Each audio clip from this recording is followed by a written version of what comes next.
I was in high school and there was a picture of an oil-covered bird dead on the beach in Santa Barbara. This would have been in 1970.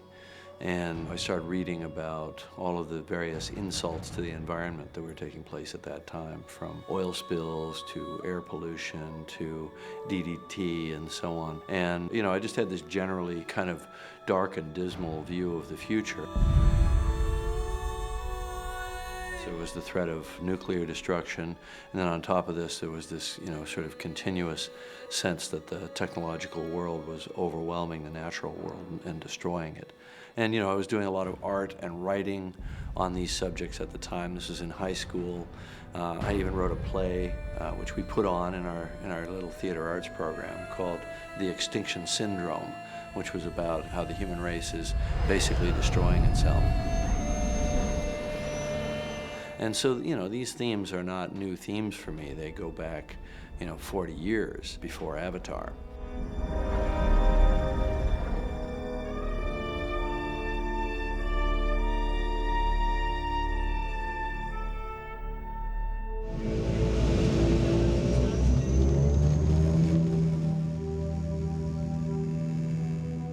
I had always wanted to go to the Amazon.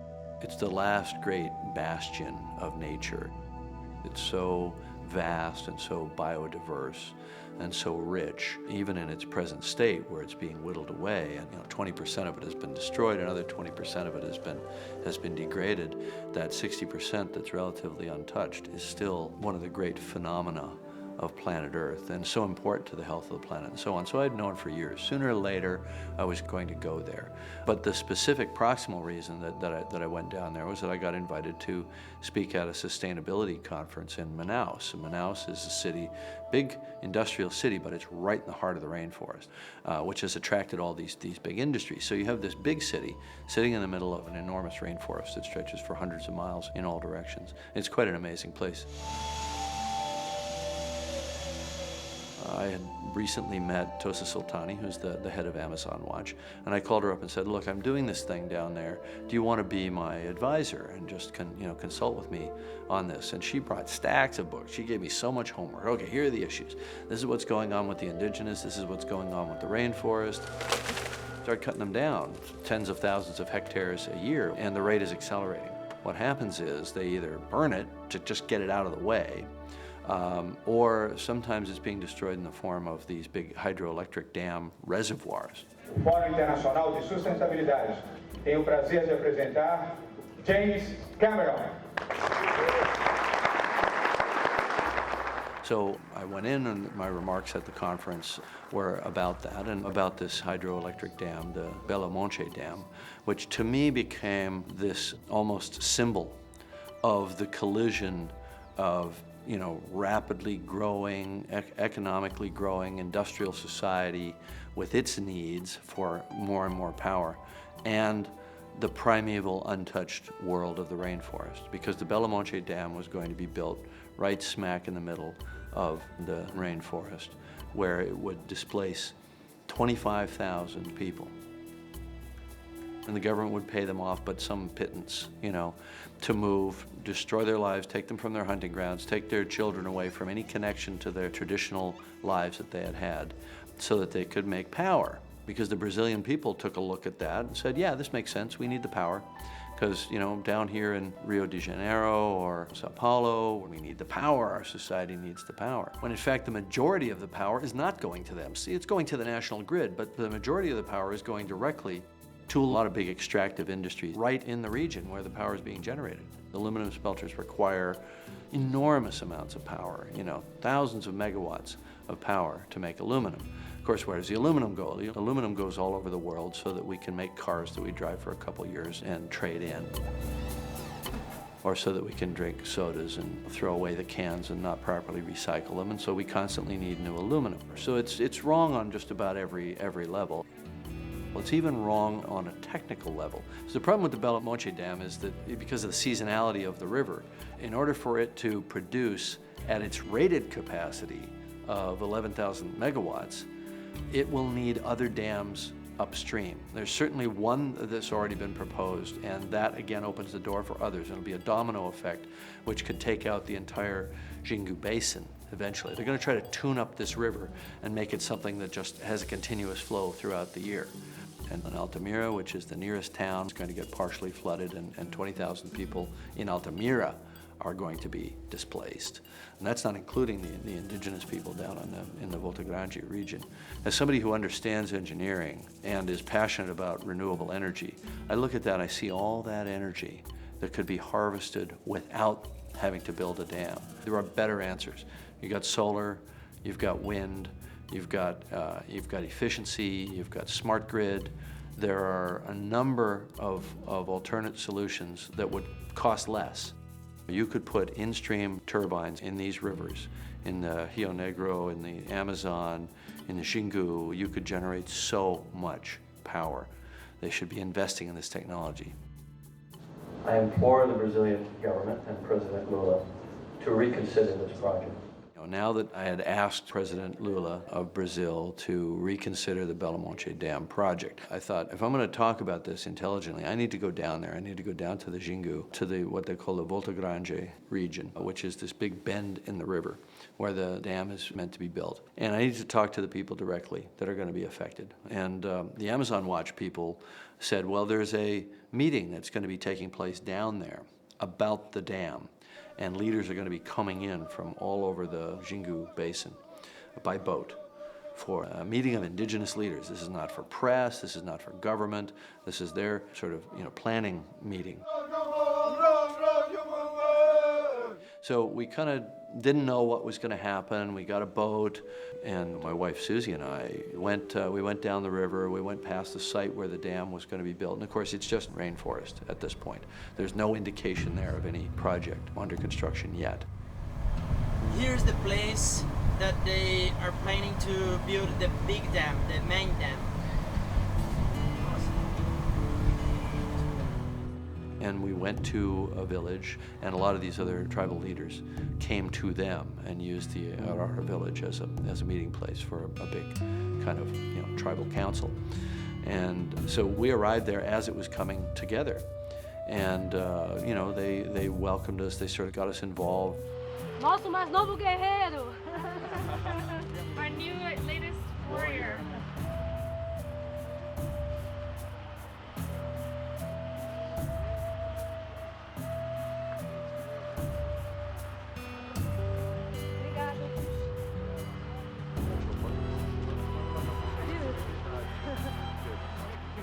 And then the next day, they went into their big meeting, and we were excluded from that initially.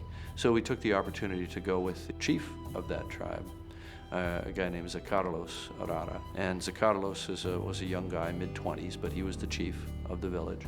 And he took us on a little guided tour through the rainforest, showed us things that I'm sure our urbanized eyes would never have seen.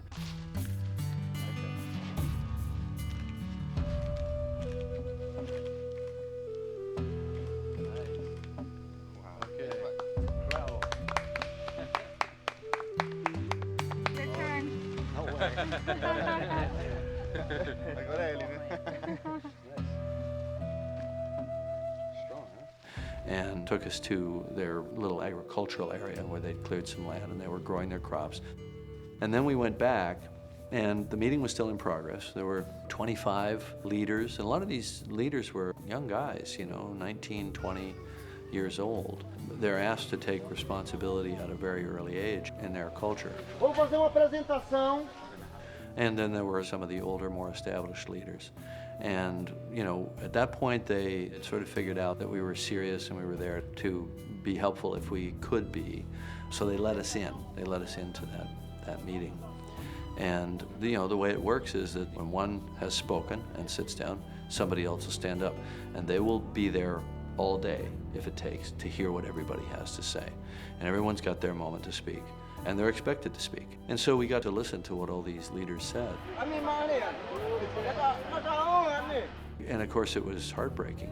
Here were people whose lives were going to be altered irrevocably, whose communities were going to be destroyed, whose homelands were going to be destroyed, literally put underwater, or affected negatively as the river's flow would change. It would back up upstream, it would be reduced downstream significantly. For these people in that place, it's the end of their world. as they know it. And they're reacting accordingly. You know, they are there with their spears and their bows and arrows saying that they will fight. Colocar no papel. So we go all the way around the council circle and everybody speaks, and then there's this moment where nothing's happening. And there was a dawning realization that I was supposed to get up and talk. So, you know, I got up and spoke. I'm very humbled to stand here with such strong leaders that I see around me. Eu sinto grande humildade de estar no presente de grandes lideranças como vocês. And it was very interesting because there was a group of Shikrin Kayapo there, and they were very colorful, very, you know, feathered headdresses and you know, full paint, head to foot, and very traditional weapons. And they don't speak even Portuguese. They only speak Kayapo. So it was a three-way translation now, from Kayapo to Portuguese, Portuguese to English, and the other way. So I had to speak very slowly so that everything could get communicated, you know, through the chain. And the first thing I said was that when people want to understand each other, they can, no matter what it takes in terms of translation. And when people don't want to hear each other, they won't, even if they all speak the same language. And the government isn't listening to you, you know. So we need to find a way for your voice to be heard by the public, because the public will influence the government's actions. And I will pass on what I've heard here today. You know, I said a few things like this. I praised them for their leadership, for their courage, you know, for their willingness to work together, because these are tribes that have traditionally been in competition with each other. You have your traditional wisdom. You know how to live in this world. You have the fish in the river. The river gives life. You have the forest. You have a wealth that my world does not understand. And I told the story of the snake, you know, which was just a metaphor. And I said, of course, you know, as hunters, you know how the snake kills. You know how it doesn't crush its prey. It just slowly tightens every time the prey breathes out, until pretty soon the animal can't breathe in anymore, and it dies of suffocation, and then the snake eats it. And that's what the civilized world is doing to your natural world, your rainforest and your rivers. And then their leader starts to speak. And it comes back through the translation from Kayapo to Portuguese, from Portuguese to English. And what he said was, "We have a lot of breath." So that was an amazing moment, and it was kind of an interesting bond that was formed there.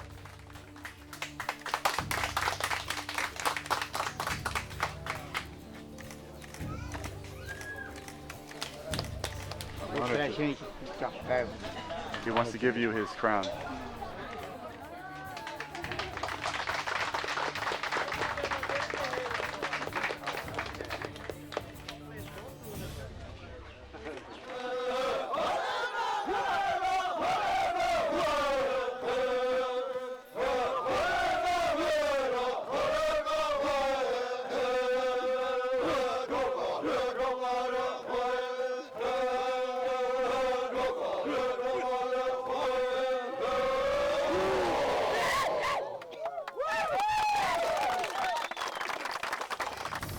And, you know, we made a commitment that day to do what we could to help, to raise consciousness about this issue.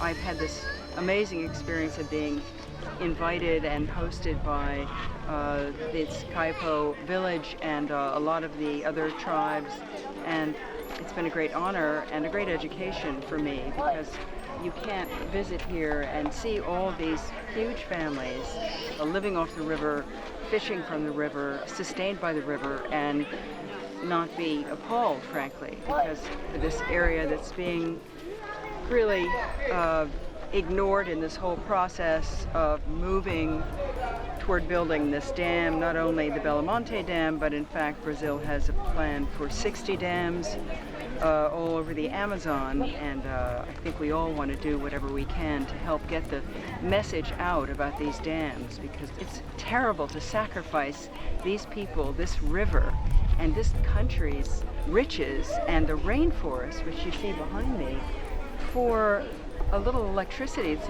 not even efficient. Until you're here, you don't really understand. You have a culture that has lived here for thousands of years. We slept in hammocks side by side, 10 hammocks in a row, and woke up at about 5 o'clock to a beautiful morning song that the women were singing. And it teared me up in the morning. It was one of the most incredible things that I've ever experienced, just being here and being able to be embraced by this culture.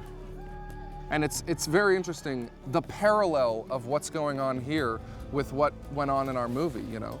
And it's one of the reasons that Jim got so passionate and involved in this. Really pretty much right at the inception of Avatar, it was going to be an environmentally themed film. And I was thinking I was making a kind of a historical comment, if you will, on what had happened in North America in recent history, but, you know, 100 years ago, 130, 150 years ago, and back through the whole colonial period. And, you know, I wound up going to Brazil, and all of a sudden I was living in Avatar. This is our land!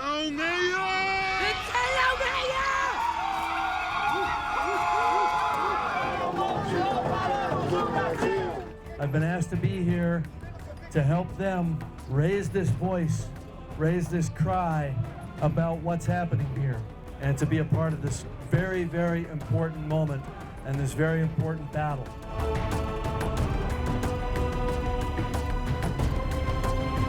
De cima para baixo, o entendimento desses que é de morte, como se as bombas destruíram nossa região, a matar a nossa vida, como eles têm feito todo o tempo.